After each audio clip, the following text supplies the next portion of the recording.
നമസ്കാരം. K B Ganesh കുമാറിനോട് വളരെയധികം എതിർപ്പുള്ള ഒരാളാണ് ഞാൻ. കാരണം കോൺഗ്രസിലുണ്ടായിരുന്ന സമയത്ത് അദ്ദേഹം ഗതാഗത മന്ത്രി എന്നുള്ള നിലയിൽ വലിയ നല്ല രീതിയിലുള്ള ഒരു പ്രവർത്തനം കാഴ്ചവെച്ച ഒരു വ്യക്തിയാണ്, ഒരു മന്ത്രിയാണ്. പക്ഷേ അതിനുശേഷം അദ്ദേഹം ഇടതുപക്ഷത്തേക്ക് മാറിയതോടുകൂടിയാണ് അദ്ദേഹത്തെ സ്നേഹിച്ചിരുന്നവർ പോലും ഗണേഷ് കുമാറിനെ വെറുത്തത്. പ്രത്യേകിച്ച് ഉമ്മൻചാണ്ടിയോട് ചെയ്ത ആ ചതി. അതിനുശേഷം പിണറായി സർക്കാരിൽ മന്ത്രിയായിരുന്നപ്പോഴും അയാൾ കാണിച്ചു കൂട്ടിയ കാര്യങ്ങളൊക്കെ നമുക്കറിയാം. ഞാൻ പറയാൻ തുടങ്ങിയത് അതിനെക്കുറിച്ചല്ല. ഇപ്പോൾ ഗണേഷ് കുമാറിനോട് ഒരു ചെറിയ ഇഷ്ടവും ബഹുമാനവും ഒക്കെ തോന്നിപ്പോകുന്ന ഒരു സംഭവം ഇന്നലെ നടന്നു. അദ്ദേഹം ഒരു പ്രസംഗത്തിൽ NSS general secretary G Sukumaran നായരെ കുറിച്ച് വളരെ രൂക്ഷമായി വിമർശിച്ചിരുന്നു. അതൊരു വിമർശനം മാത്രമല്ല, എന്തായാലും ഒരു കൊതിക്കറിവാണ്. തന്നെ NSSന്റെ ഡയറക്ടർ ബോർഡിൽ നിന്ന് പുറത്താക്കിയതിൻ്റെ ഒരു രോഷവും അമർഷവും ഒക്കെയാണ് പരിഹാസത്തിലൂടെ ഗണേഷ് കുമാർ പ്രകടിപ്പിച്ചത് എന്നുള്ളത് ഒരു യാഥാർത്ഥ്യം തന്നെയാണ്. പക്ഷേ കഴിഞ്ഞ 10-25 കൊല്ലങ്ങളായി ഒരേ വ്യക്തി തന്നെ NSSന്റെ തലപ്പത്തിരിക്കുമ്പോൾ ഈ നായർ സമുദായത്തിൽ മറ്റാരും ആ സ്ഥാനത്തിരിക്കാൻ യോഗ്യരല്ല എന്നാണോ മറ്റുള്ളവർ കരുതുന്നത് എന്നെനിക്കറിയില്ല. ജി സുകുമാരൻ നായരുടെ ഒരു ധാർഷ്ട്യവും മാടമ്പിത്തരവും ഒക്കെ നമുക്കറിയാം.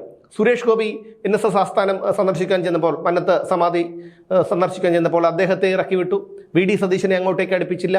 അങ്ങനെ പലരെയും, അതായത് NSS ആസ്ഥാനം അല്ലെങ്കിൽ NSS എന്ന ഒരു മഹാപ്രസ്ഥാനവും മന്നത്ത് പത്മനാഭൻ്റെ ഒരു സമാധി സ്ഥലവും ഒക്കെ തൻ്റെ കുടുംബ സ്വത്താണ് എന്നുള്ള ഒരു രീതിയാണ് സുകുമാരൻ നായർക്ക് എപ്പോഴും ഉള്ളത്.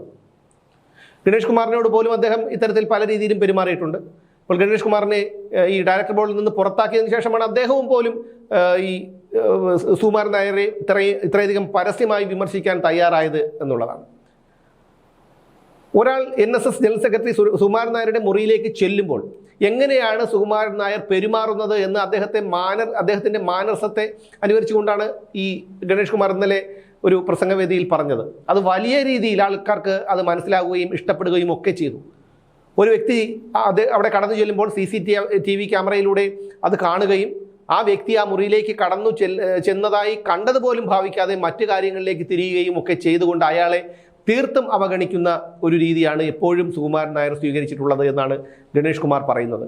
അത്തരത്തിലുള്ള അനുഭവം നേരിടുന്നത് കൊണ്ടാണ് പലരും അങ്ങോട്ടേക്ക് വീണ്ടും ഒരിക്കൽ കൂടി പോകാത്തതെന്നും ഗണേഷ് കുമാർ പറയുന്നുണ്ട്. ചട്ടമ്പി സ്വാമിയെ ഏതോ ഒരു ചട്ടമ്പിയാണെന്നാണ് ജി സുകുമാരൻ നായർ തെറ്റിദ്ധരിച്ച് വെച്ചിരിക്കുന്നത് എന്നൊക്കെയാണ് ഗണേഷ് കുമാർ ഇന്നലെ പരിഹസിച്ചത്. തീർത്തും അദ്ദേഹത്തിൻ്റെ ആ ഒരു പ്രസംഗം, അദ്ദേഹം പറഞ്ഞത് മുഴുവൻ ശരിയായിട്ടുള്ള ഒരു കാര്യമാണ്. ഇനി എന്തായാലും ഗണേഷ് കുമാറിന് ഒരു രാഷ്ട്രീയത്തിൽ ഇനിയൊരു ഭാവിയില്ല. കാരണം കേരള കോൺഗ്രസ് ബി അത് അസ്തമിച്ച മട്ടിലാണ്. CPMന് ഇടതുപക്ഷത്തിന് ഒരു ഉയർത്തെഴുന്നേൽപ്പ് ഉണ്ടാകാതിരിക്കുന്നിടത്തോളം കാലം അവർക്കും ഈ ഗണേഷ് കുമാറിന് ഇനി യാതൊരു രക്ഷയും ഇല്ലാത്തൊരവസ്ഥയാണ്.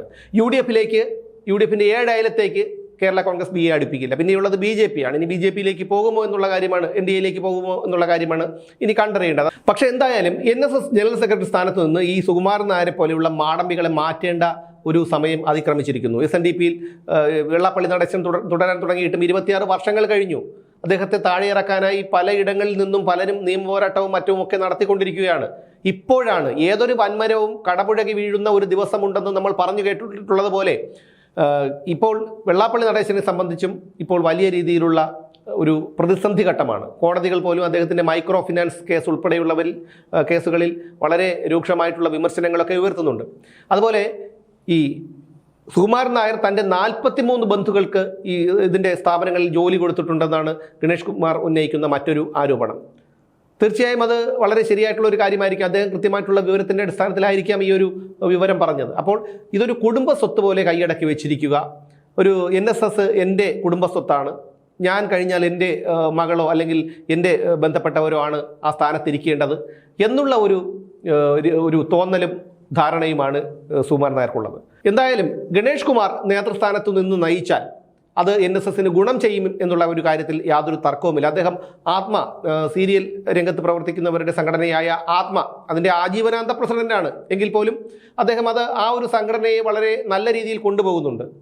ചില രാഷ്ട്രീയ പ്രശ്നങ്ങൾ ഉള്ളത് കൊണ്ടാണ് UDFിൽ നിന്ന് അദ്ദേഹം LDFിലേക്ക് വന്നതെങ്കിൽ പോലും ഇത്തരമൊരു സ്ഥാനത്തേക്ക് വരുമ്പോൾ ഗണേഷ് കുമാറിന് അതിനെ ഒരു മികവുറ്റ രീതിയിൽ കൊണ്ടുപോകാൻ കഴിയും. അതും ഈ ആജീവനാന്തം സുകുമാരൻ നായരെ പോലെ അള്ളിപ്പിടിച്ച് ആ സ്ഥാനത്തിരിക്കാമെന്നുള്ളൊരു ധാരണയും ഒന്നും അല്ലാതെ ജനാധിപത്യപരമായിട്ടുള്ള രീതിയിൽ ഒരു തെരഞ്ഞെടുപ്പ് കാലാകാലങ്ങളിൽ നടത്തുകയും അവിടെ ഒരു പ്രസിഡന്റ് സ്ഥാനത്തേക്ക് ഒരു ജനറൽ സെക്രട്ടറി സ്ഥാനത്തേക്ക് ഒരു മാറ്റം വരികയും ഒക്കെ ചെയ്താൽ മാത്രമേ അതുകൊണ്ട് കാര്യമുണ്ടാകും. അല്ലെങ്കിൽ സുകുമാരൻ നായർ ഇരുന്ന സമയത്ത് എന്താണോ സംഭവിച്ചത് അതുതന്നെ സംഭവിക്കും. എന്തായാലും SNDPയിൽ ഇത്തരത്തിലുള്ള പൊട്ടിത്തെറികളൊക്കെ ഉയർന്നു വരുന്നുണ്ട്. വെള്ളാപ്പള്ളി നടേശനെതിരെ വലിയൊരു വിഭാഗം പുറത്തുനിന്ന് പ്രവർത്തിക്കുന്നുണ്ട്. അവർ നിയമപരമായി നടത്തുന്ന പോരാട്ടങ്ങളൊക്കെ വിജയം കാണുന്നുണ്ട്.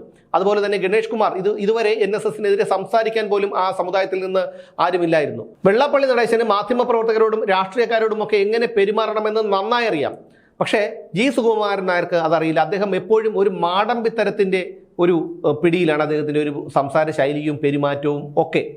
അപ്പോൾ അതുകൊണ്ട് തന്നെ വലിയ രീതിയിലുള്ള എതിർപ്പ് രാഷ്ട്രീയ രംഗത്തും ഒക്കെ അദ്ദേഹത്തിനുണ്ട്.